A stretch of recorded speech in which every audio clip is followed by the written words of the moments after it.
நதிநீர் பிரச்சினை தொடர்பாக தமிழக அரசு எந்த நடவடிக்கையும் எடுக்கவில்லை என எதிர்க்கட்சித் தலைவர் ஸ்டாலின் குற்றம் சாட்டினார். ஆந்திர மாநிலம் சித்தூரில் செய்தியாளர்களிடம் பேசிய அவர், மூத்த அதிகாரிகள் தலைமையிலான நதிநீர் பாதுகாப்பு கமிட்டியை அரசு அமைக்க வேண்டும் என வலியுறுத்தினார்.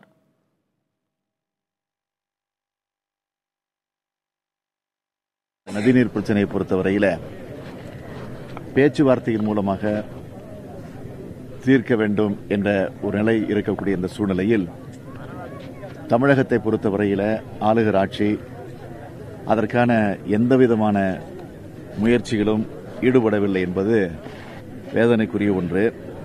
மூத்த அதிகாரிகள் கொண்ட ஒரு குழுவை அமைத்து நதிநீர் பாதுகாப்பு கமிட்டி ஒன்றை நியமிக்க வேண்டிய பொறுப்பு தமிழக அரசுக்கு உண்டு.